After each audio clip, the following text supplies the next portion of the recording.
आज आपण carbon chemistry जी की इम्पॉर्टंट केमिस्ट्री ग्राह्य धरले जाते, कारण तुम्ही केमिस्ट्रीचे पुढे जर 3 टाइप्स पाहिले तर ऑर्गेनिक, इनऑर्गेनिक आणि फिजिकल असे केमिस्ट्रीचे 3 महत्वपूर्ण शाखा तुम्हाला अभ्यासाचे 11वी 12वी ला. पण आता ऑर्गेनिक कंपाऊंड्स ज्यांच्यामध्ये मुख्यत्वे कार्बन प्रेझेंट असतो, त्या कार्बन मधला एक महत्वाचा टॉपिक जो की आहे हायड्रोकार्बन. तर या हायड्रोकार्बन संदर्भात आपण जाणून घेऊ. आता हायड्रोकार्बन्स काय आहे? तर हायड्रोकार्बन हे अशा पद्धतीचे कंपाऊंड्स आहेत की ज्याचे मेजर कॉन्स्टिट्यूएंट्स हे 2 एलिमेंट्स असतील. पहा, एकदा तुम्ही हायड्रोकार्बन हा शब्द जर केअरफुली पाहिला तर यामध्ये पहा एक शब्द आहे हायड्रो, जो कोणाला बिलॉंग करतो?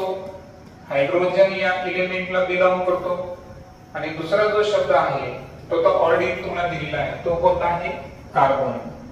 तर हायड्रोजन आणि कार्बन यांचा समावेश असणारे जे कंपाऊंड्स आहेत त्यांचा आपल्याला काय करायचं आहे? स्टडी करायचा आहे.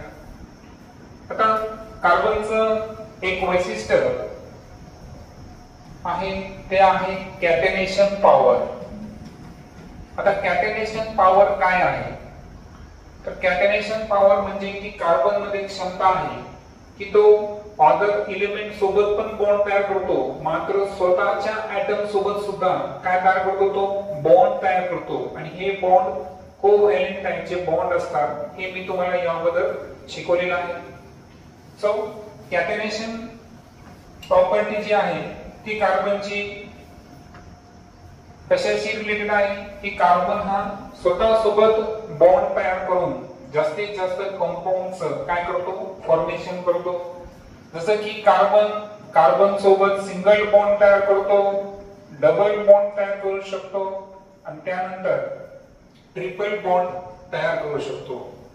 हे झालं सिंगल बॉन्ड, डबल बॉन्ड आणि ट्रिपल बॉन्ड. आता हे तयार होत असताना यांचं काही टाइप्स आहेत का, हे आपल्याला लर्न करायचं आहे. तर सर्वात अगोदर तुम्ही मेजरली एक लक्षात घ्या की जे हायड्रोकार्बन आहे तर या हायड्रोकार्बनचे 2 मुख्य टाइप आहेत. पहा, हायड्रोकार्बनचे 2 मुख्य टाइप. तर पहिला जो टाइप आहे तर तो आहे सॅच्युरेटेड हायड्रोकार्बन आणि दुसरा आहे अनसॅच्युरेटेड हायड्रोकार्बन. आता सॅच्युरेटेड हायड्रोकार्बन म्हणजे काय? तर कार्बन हा अनदर कार्बन ऍटम सोबत जर सिंगल बॉन्ड तयार करत असेल तर त्यांचं समावेश आपण कशामध्ये करू? सॅच्युरेटेड हायड्रोकार्बन मध्ये करू. आणि अनसॅच्युरेटेड हायड्रोकार्बन अर्थातच ज्यामध्ये कार्बन हा कार्बन सोबत डबल बॉन्ड किंवा कार्बन हा कार्बन सोबत ट्रिपल बॉन्ड तयार करत असेल त्याला काय म्हणायचं? Unsaturated hydrocarbon. आता एक लक्षात घ्या, सॅच्युरेटेड हायड्रोकार्बनची जी फॅमिली आहे ती आज आपली फर्स्ट फॅमिली आपण लर्न करणार आहोत. त्या फॅमिलीचं नाव आहे अल्केन. काय नाव आहे? अल्केन. आणि त्यानंतर अनसॅच्युरेटेड हायड्रोकार्बन मध्ये आपण जसं की पाहिले की एका ठिकाणी 2 बॉन्ड आहे आणि एका ठिकाणी 3 बॉन्ड आहेत. जिथे डबल बॉन्ड आहे ती आहे दुसरी फॅमिली, त्या फॅमिलीला म्हणायचं आपण अल्कीन. काय म्हणायचं? अल्कीन.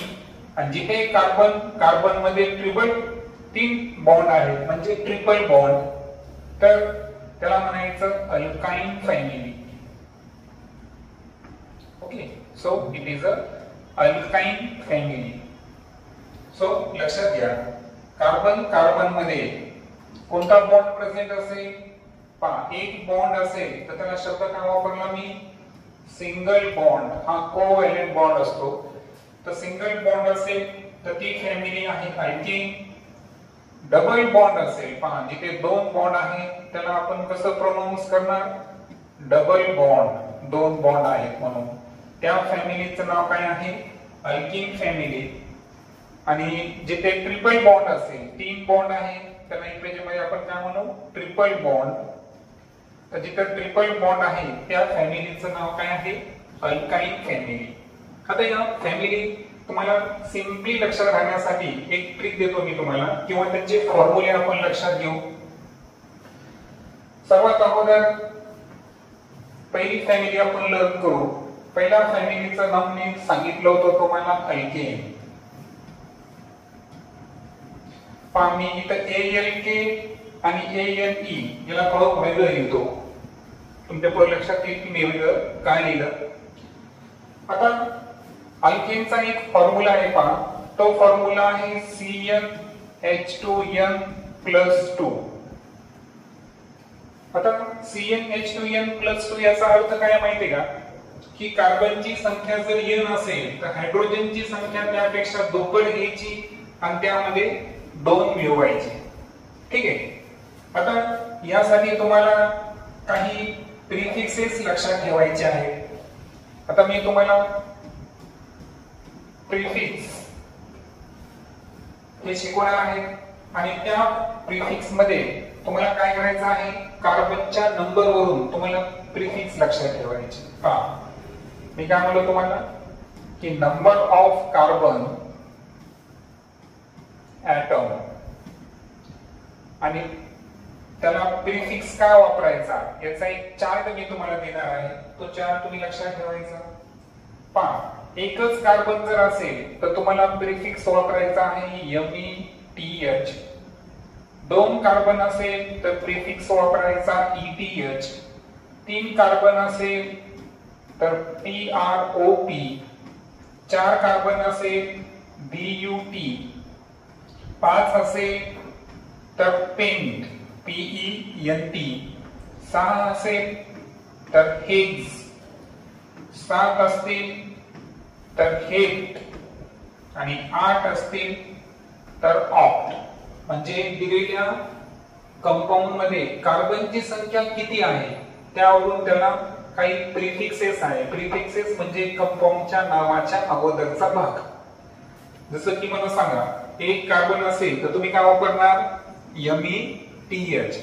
4 कार्बन असेल तर प्रिफिक्स काय वापरणार तुम्ही, BUT. बट आलं लक्षात. आता याचा वापर कसा करायचा, 5 कार्बन असतील तर पेंट.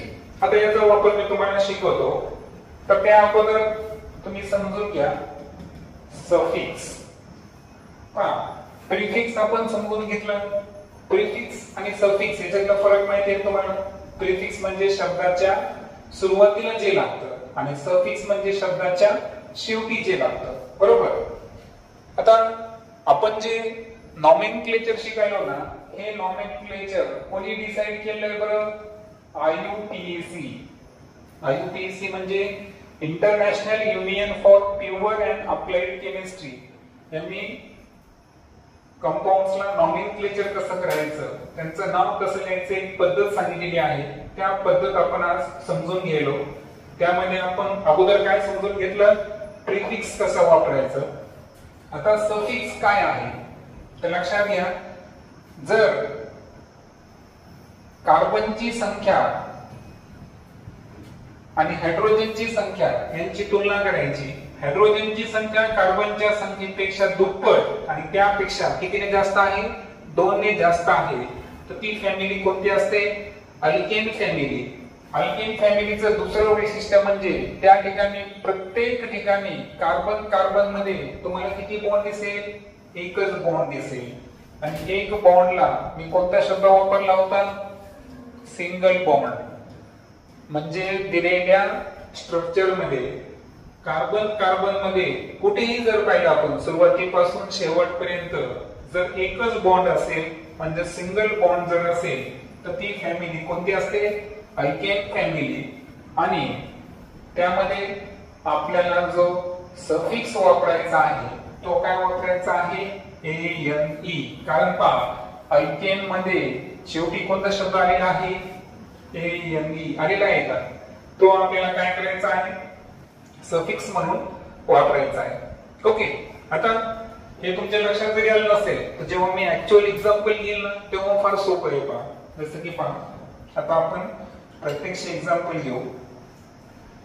आता पहा एक कार्बन असेल, मला सांगा आता कार्बनची संख्या आपण एक जर घेतली, पहा n बरोबर 1 घेतला मी, तर सांगा आता कार्बनची संख्या मी 1 घेतली तर हायड्रोजन किती होईल बरं? 2 + 2 किती झाले? 4. सो आता पहा एक कार्बन घेतो मी आणि हायड्रोजन किती घ्यायचे मला? 4 कार्बन घ्यायचे. हायड्रोजन किती घ्यायचे? सॉरी 4 घ्यायचे. मग एक कार्बन आणि 4 हायड्रोजन का घेतले मी लक्षात आलं का? कारण कार्बनची संख्या n किती धरलं मी? 1. इथं 2 1 = 2, 2 मध्ये 2 ऍड केले किती आले? 4. So CH4. आता याला मला नाव द्यायचं आहे. मग मला सांगा एक कार्बन असताना मला प्रिफिक्स काय वापरायचा आहे? METH. आता इथे एकच कार्बन आहे त्यामुळे इथं सिंगल डबल बॉन्डचा विषय नाही आहे. मग आता मला सांगा सिंगल बॉन्ड असेल तर सफिक्स का वापरायचा आहे? ANE. ते त्याला जोडून द्या. मग सांगा आता CH4 चं नाव काय झालं? मिथेन. आता आपल्याला कार्बनची संख्या आपण 2 घेतली, पहा n बरोबर 2 असताना सांगा C किती घ्यायचं मला? 2. आता याची पद्धत कशी माहितीये का? त्याला आपल्याला सबस्क्रिप्ट म्हणजे खाली बॉटमला द्यावं लागतं लोअर केस मध्ये. सो C2 सांगा आता n ची किंमत 2 टाका बरं. 2 2 = 4, 4 मध्ये 2 ऍड करा किती झाले? 6. म्हणजे H किती घ्यायचे आपल्याला? 6. मग आता फॉर्म्युला झाला C2H6. आता याला नाव द्यायचं आपल्याला. सांगा 2 कार्बन असताना काय वापरायचं आपल्याला? प्रिफिक्स काय वापरायचा आहे? ETH. आणि कार्बन कार्बन मध्ये काय कन्सिडर केलं आपण? Single bond. कार्बन कार्बन मध्ये काय घेतलेलं आपण? Single bond. कसा घेतलेला मी तुम्हाला सांगतो. पहा सिंगल बॉन्ड असल्यावर सफिक्स काय घ्यायचा आपल्याला अल्केन साठी? ANE. मग काय नाव झालं त्याचं? इथेन. आता याचं आपण स्ट्रक्चर ड्रॉ करू. स्ट्रक्चर ड्रॉ केल्यावर तुमच्या लक्षात येईल की कार्बन कार्बन मध्ये सिंगल बॉन्ड कसा आहे. तर पहा कार्बन 2 आहे. पहा हा पहिला कार्बन आणि हा दुसरा कार्बन. यामध्ये मी किती बॉन्ड घेतला? फक्त सिंगल बॉन्ड. आता मला सांगा कार्बनची व्हॅलेन्सी किती आहे? कार्बनचा ऍटॉमिक नंबर किती आहे? 6. इलेक्ट्रॉनिक कॉन्फिगरेशन काय आहे? 2 4. आणि कार्बनची व्हॅलेन्सी सुद्धा किती आहे? 4. म्हणजे कार्बनची व्हॅलेन्स इलेक्ट्रॉन आणि व्हॅलेन्सी सारखी असते. किती असते? 4 असते. म्हणजे एक कार्बन हा किती इलेक्ट्रॉनला शेअर करू शकतो? 4 इलेक्ट्रॉनला शेअर करू शकतो त्याच्या आउटर मोस्ट सेल म्हणजे त्याच्या बाह्यतम कक्षेमधल्या. आणि म्हणून 4 प्रकारचे कोव्हॅलेंट बॉन्ड तयार करतो कार्बन. तर मी यामुळे तुम्हाला सांगितलं आहे कार्बन आयनिक बॉन्ड तयार करतो का? नाही. कार्बन इलेक्ट्रॉन देतही नाही, इलेक्ट्रॉन घेतही नाही. तो स्वतःचे कॅटायन तयार करत नाही, एनायन तयार करत नाही. त्या दिवशी मी तुम्हाला सांगितलं होतं की त्याचे कॅटायन आणि एनायन जर तयार झाले असते ते हायली अनस्टेबल राहिले असते. त्यामुळे कार्बन इलेक्ट्रॉनची फक्त शेअरिंग करतो आणि शेअरिंगमुळे जे बॉन्ड तयार होतात ते बॉन्ड कोणते बॉन्ड असतात? Covalent bond. कोणते बॉन्ड असतात? कोव्हॅलेंट बॉन्ड, ज्यांना आपण इलेक्ट्रोव्हॅलेंट बॉन्ड सुद्धा म्हणतो. मग आता कार्बनची व्हॅलेन्सी 4 आहे म्हणजे कार्बन जास्तीत जास्त किती बॉन्ड तयार करू शकतो? 4. आता पहा या दोघांमध्ये एक झाला म्हणजे हा कार्बन किती बॉन्ड तयार करू शकतो? अजून 3. हे कार्बन सुद्धा किती तयार करू शकतो आपण? 3. पहा हायड्रोजन किती आपल्याकडे? 6. प्रत्येक ठिकाणी किती हायड्रोजन वापरणार आपण? एक हायड्रोजन वापरणार. मग हे झालं त्याचं स्ट्रक्चर. हे कार्बन इथं जे आपण वापरलं ना C2H6 हा इथेन आहे. हा त्याचा आहे स्ट्रक्चरल फॉर्म्युला. आणि हा जो दिसतो तुम्हाला C2H6 याला म्हणायचं मॉलिक्युलर फॉर्म्युला. काय म्हणायचं? Molecular formula. पहा शब्द नवीन आहे तुमच्यासाठी. जेव्हा मी इथं सूत्रावरून C2H6 लिहिलं तर डेफिनेटली हा इथेनचा कोणता फॉर्म्युला झाला? Molecular formula. काय झाला हा? Molecular formula. मॉलिक्युलर फॉर्म्युल्यामध्ये फक्त आपल्याला कार्बन आणि हायड्रोजनची संख्या कळाली, बरोबर. पण ऍक्च्युअल स्ट्रक्चर कसं आहे बॉन्डची रचना कशी आहे हे आपल्याला ज्या स्ट्रक्चर वरून कळालं, वाटल्यास वेगळा रंग वापरतो मी. तर हे जे हे एवढं जे दिसतंय तुम्हाला, याच्यामध्ये तुमच्या स्पष्ट इथं लक्ष येतं का कार्बन कार्बन मध्ये सिंगल बॉन्ड आहे का डबल बॉन्ड आहे, लक्षात येतं का? नाही. परंतु इथं जर पाहिलं तर स्पष्ट लक्षात येईल की कार्बन कार्बन मध्ये कोणता बॉन्ड आहे, सिंगल बॉन्ड आहे. आणि म्हणून अशा पद्धतीच्या रचनेला काय म्हणायचं, स्ट्रक्चरल फॉर्म्युला. काय म्हणायचं, स्ट्रक्चरल फॉर्म्युला. आणि मग इथून पुढे तुम्हाला हे लर्न करायचं आहे की तुम्हाला मी कार्बनचे नंबर्स दिले तर तुम्हाला त्याचा मॉलिक्युलर फॉर्म्युला, स्ट्रक्चरल फॉर्म्युला आणि त्याचं IUPAC नेम हे तिन्ही तुम्हाला स्वतःहून काढता आलं पाहिजे. हे लक्षात. आता तुम्ही म्हणणार किंवा CH4 ला स्ट्रक्चर आहे का, तर आहे. CH4 कार्बन घेतला, एकच कार्बन आहे. आता कार्बनची व्हॅलेन्सी किती आहे सांगा, 4. म्हणजे हा किती बॉन्ड तयार करू शकतो, 4 बॉन्ड तयार करू शकतो.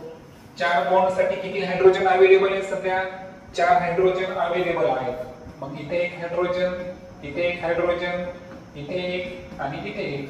हा कार्बनचा म्हणजे मिथेनचा काय झाला, हा स्ट्रक्चरल फॉर्म्युला. आणि नुसतं CH4 लिहिलं तर हा काय झाला, मॉलिक्युलर फॉर्म्युला. हे तर लक्षात. अजून एक पाहू आपण. वाटल्यास मी काय करतो, यामधला अर्धा पोर्शन घेतो फक्त. ठीक आहे. आता आपण काय करू, कार्बनची संख्या 3 कन्सिडर करू. किती कन्सिडर करू, 3. आता मला सांगा, फॉर्म्युलेनुसार जर गेलो आपण तर फॉर्म्युला काय सांगतो आपल्याला, CnH2n+2. काय फॉर्म्युला सांगितलं मी तुम्हाला, CnH2n+2 हा अल्केनचा फॉर्म्युला सांगितला. सांगा आता N3 असेल तर हायड्रोजन किती होतील बरं, 3 2 6, 6 + 2 8. मग काय झालं फॉर्म्युला सांगा, C3 असेल तर H किती होता, 8. मग आता याचं नाव द्यायचं आपल्याला. सांगा 3 कार्बन असेल तर प्रिफिक्स काय वापरायचं, प्रोप. काय वापरायचं आहे, प्रोप, PROP. आणि सफिक्स काय लावायचं, अल्केन मध्ये शेवटी कोणतं अक्षर वापरायचं आपल्याला, ANE. मग याला मी ANE नाव लावलं तर काय नाव तयार झालं, प्रोपेन. म्हणजे C3H8. याचं IUPAC नेम काय येईल, प्रोपेन. आणि C3H8 हा स्वतः कोणता फॉर्म्युला आहे सांगा मला, स्ट्रक्चरल फॉर्म्युला आहे का मॉलिक्युलर फॉर्म्युला आहे, काय तो, it is a molecular formula. मग आता प्रश्न असा आहे की याचं जर आपल्याला स्ट्रक्चरल फॉर्म्युला तयार करायचा असेल तर आपण कशा पद्धतीने तयार करणार. तर सर्वात अगोदर तुम्ही काय करायचं माहितीये का, हा जो कार्बन आहे, कार्बनची संख्या घ्यायची. कार्बनची संख्या किती आहे, 3. प्रत्येक ठिकाणी काय घ्यायचं आपल्याला, सिंगल बॉन्ड. पहा, हा पहिला कार्बन, हा दुसरा कार्बन आणि हा तिसरा कार्बन. घेतले 3 कार्बन. आता हायड्रोजनची संख्या किती आहे, 8. आपण अगोदर कार्बनची व्हॅलेन्सीचा विचार करायचा. मला सांगा पहिल्या कार्बन किती बॉन्ड तयार केला बरं, 1. अजून किती बॉन्ड तयार करू शकतो तो, 3. पहा 1 2 3. दुसऱ्या कार्बन किती बॉन्ड तयार केले बरं, 2. लेफ्टला 1 आणि राईटला 1. अजून किती तयार करू शकतो तो, 2 तयार करू शकतो. पण हा 1 आणि हा 1. तिसरा वाल्याने किती तयार केलं, 1च तयार केला. अजून किती तयार करू शकतो तो, 3 तयार करू शकतो. मग हा फर्स्ट, सेकंड, थर्ड. मग हायड्रोजन आपल्याकडे किती आहे, 8. बॉन्ड बघा तसे किती आहे, 1 2 3 4 5 6 7 8. बस ते 8 हायड्रोजन. मग पहा इथं H, हे प्रत्येक ठिकाणी H लिहितो. झालं. आता त्याला आणखीन थोडस वेगळ्या पद्धतीने लिहिता येतं. कसं ते सांगतो. या कार्बन सोबत किती हायड्रोजन आहेत पण, 3 हायड्रोजन. म्हणून इथं काय लिहायचं माहितीये का, CH3. एका कार्बन सोबत किती हायड्रोजन होते, 3. म्हणून काय लिहिले मी CH3. दुसऱ्या कार्बन सोबत किती हायड्रोजन आहे सांगा मला? 2. मग काय लिहिता येतं? CH2. तिसऱ्या कार्बन सोबत किती हायड्रोजन आहेत? 3. मग काय लिहिता येतं मला? CH3. म्हणजे जेव्हा स्ट्रक्चरल फॉर्म्युला तयार करायचा आहे तर हे फार मोठं न तयार करता मी प्रोटीन साठी असं पण वाचू शकतो CH3 CH2 CH3. पण त्याचा मॉलिक्युलर फॉर्म्युला काय असेल? C3H8. अशा पद्धतीचं हे स्ट्रक्चर आहे. असे स्ट्रक्चर तुम्हाला आता उद्या तयार करायचे आहे. आता शेवटचे फायनल एक्झाम्पल घेतो मी आणि ते आपण थांबूया. पहा, शेवटचं एक्झाम्पल घेऊ आपण. कार्बनची संख्या किती घेऊ? 4. सर्वात अगोदर मला सांगा, 4 कार्बन जर असेल, फॉर्म्युला आहे CnH2n+2. सांगा काय येईल फॉर्म्युला? सांगा लवकर. C4 घेतला तर H किती येईल? 4 to the 10 plus 2 8 C4H10. मग आता 4 कार्बन असतील तर प्रीफिक्स का वापरायचा आहे? बट. बरोबर. चला आपण बट वापरू. आणि त्यानंतर सिंगल बॉन्ड आहे प्रत्येक ठिकाणी म्हणून सफिक्स का वापरायचा? ANE. मग काय नाव होऊन जाईल त्याचं? ब्युटेन. C4H10. याचं नाव काय झालं आता? ब्युटेन. हा कोणता फॉर्म्युला झाला त्याचा? कोणता फॉर्म्युला झाला? Molecular formula. कोणता झाला? आता त्याचं स्ट्रक्चरल फॉर्म्युला तयार करायचा आहे तुम्हाला. काय करणार? सर्वात अगोदर काय करायला सांगितलं? कार्बन. किती कार्बन घ्यायचे? 4. प्रत्येक ठिकाणी काय घ्यायचा? Single bond. कारण कोणती फॅमिली आहे? Alkane family. पहिला कार्बन किती बॉन्ड तयार करेल सांगा फास्ट? 3. दुसरा वाला 2. थर्ड वाला 2 आणि लास्ट वाला 3. आता संख्या मोजा. किती बॉन्ड शिल्लक आहेत? 10. हायड्रोजन किती अवेलेबल आहे? 10. लिहू का मग? 1 2 3 4 5 6 7 8 9 10. चला आता याचं स्ट्रक्चर तयार करू आपण. सांगा पहिल्या कार्बन सोबत किती हायड्रोजन आले? 3. मग काय लिहिणार?